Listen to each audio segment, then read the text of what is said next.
तारीख ने लिखा, इमाम हुसैन अलैहिस्सलाम की शहादत के बाद जब फौज यजीद इमाम हुसैन के कटे हुए सर को बाजारों में बेहुरमती करते हुए नौके सिना पे यजीद की दरबार की तरफ लेके जा रहे थे तो तकरीबन 52 जगहों से भी ज्यादा आपके सर मुबारक ने कुरान की मुख्तलिफ आयात की तिलावत करके अपने नाना की नबूवत की गवाही दी। लेकिन कूफा और शाम के बीच में एक जगह ऐसी थी जहां इमाम हुसैन के कटे हुए सर ने ऐसा खुतबा दिया कि आसपास के गांव वाले तलवारें लेके यजीद की फौज के खिलाफ हो गए, क्योंकि यजीद का ये हुक्म था कि इमाम हुसैन के पूरे खानदान को कत्ल किया जाए, घर के अफराद में से किसी मर्द को न छोड़ा जाए और सबके सर काट के उसकी दरबार तक पहुंचाए जाए। लेकिन यजीद को जब ये इल्म हुआ कि इमाम हुसैन अलैहिस्सलाम का बड़ा बेटा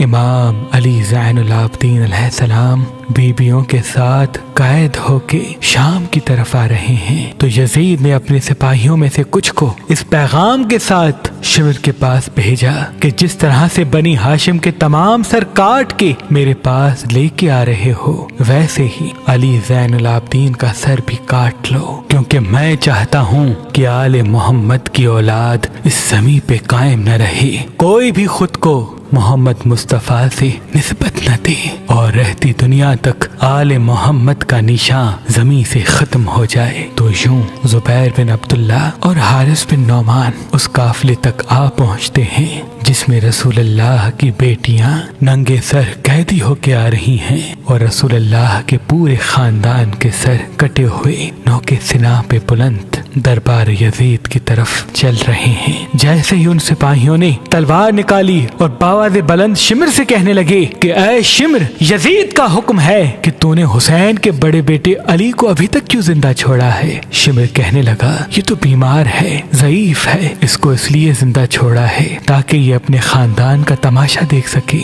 लेकिन जब यजीद का हुक्म शिमर को सुनाने लगे कि इसका भी सर कलम करना है, सिपाहियों ने तलवार निकाली और इमाम सज्जाद अलैहिस्सलाम की तरफ बढ़ने लगे। तारीख ने लिखा, उस वक्त बीबी ज़ैनब सलामुल्लाह अलैहा ने इमाम सज्जाद को देखा और फिर इमाम हुसैन के कटे हुए सर को देखा और फरमाने लगी, ऐ हुसैन, अब अल्लाह की इस हुज्जत की हिफाजत तुम करो। इमाम हुसैन के लब हिले और नौके सिना से फरमाने लगे, ऐ शिमर, रुको, क्या समझते हो कि हमें शहीद करने से हमें खत्म कर दोगे?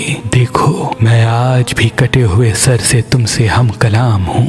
इमाम हुसैन का ये रोब, दबदबा, मर्तबा देख के वो जो सिपाही जो यजीद की तरफ से आए थे उन्होंने अपनी तलवारें जमीन पे फेंक दी। एक अजीब सा शोर बर्पा हो गया, आसपास के गांव वाले आ गए। इमाम हुसैन सबसे मुखातिब होके फरमाते हैं, ऐ बस्ती वालों, मैं हुसैन इब्ने अली हूँ, फातिमा का बेटा, रसूल का नवासा, वो मोहम्मद जो तमाम अंबिया से अफजल है। और ये जो खानदान कैदी बना के यजीद अपनी दरबार की तरफ लेके जा रहा है, ये वही खानदान है जिसके लिए अल्लाह ने कुरान में कसमें उठाई हैं। ये खानदान पूरी इंसानियत में अल्लाह के सबसे करीब है। ये जो बीबियां नंगे सर तुम देख रहे हो, ये रसूल की बेटियां हैं। ये तमाम सर जो कटे हुए नौके सिना पे बुलंद हैं, ये रसूल की औलाद हैं। जैसे ही इमाम हुसैन अलैहिस्सलाम के अल्फाज आसपास के गांव वालों ने सुने,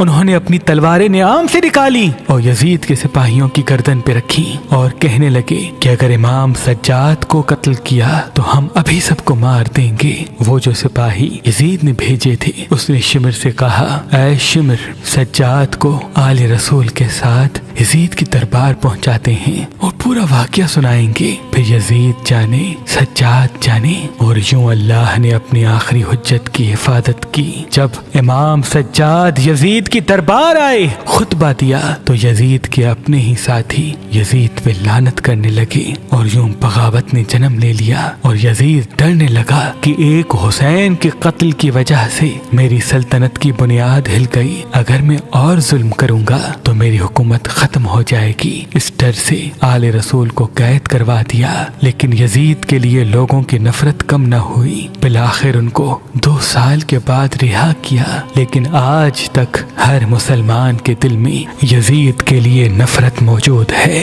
क्योंकि जिसने मोहम्मद व आले मोहम्मद पे जुल्म किया उसने अल्लाह को नाराज किया, और जिसने अल्लाह को नाराज किया उस पर हमेशा लानत बरसती है। हमारी लातादाद हुसैनी बहनें अहल बैत से प्यार करने वाली कुंवारी घर में बैठी हुई हैं। उनको अच्छे रिश्ते नहीं मिलते, और काफी मर्तबा अगर मिलते हैं तो अहल बैत से प्यार करने वाला एक अच्छा रिश्ता, नेक रिश्ता नहीं मिलता। तभी मेहरबान शाही दफ्तर ने लातादाद अहल बैत से मोहब्बत करने वाले रिश्तों की लिस्ट बनाई हुई है। अगर आप अपने लिए एक अच्छा और नेक रिश्ता चाहते हैं तो आज ही meherbanshahi.com पे आए, अपना फॉर्म फिल करें और अपने लिए अच्छा रिश्ता हासिल करें। अगर सरकारी नौकरी वाला लड़का चाहिए या ऐसी लड़कियां चाहिए जो घर को संभालती हों, घर का काम करती हों, वालिदैन का एहतराम करती हों, बच्चों की अच्छी परवरिश करने के औसाफ उनके वजूद में हों, तो मुझे उम्मीद है आपके लिए रिश्ता जरूर मौजूद होगा। आप अपने लिए अच्छा रिश्ता हमारी एप्लीकेशन मेहरबान शादी जो गूगल प्ले स्टोर पे मौजूद है वहाँ पे भी फॉर्म फिल करके देख सकते हैं। मजीद मालूमात के लिए मेहरबान शाही दफ्तर के नंबर पे कॉल करें। अल्लाह आपको सलामत रखे। अल्लाह आपको सलामत रखे। अल्लाह आपको सलामत रखे।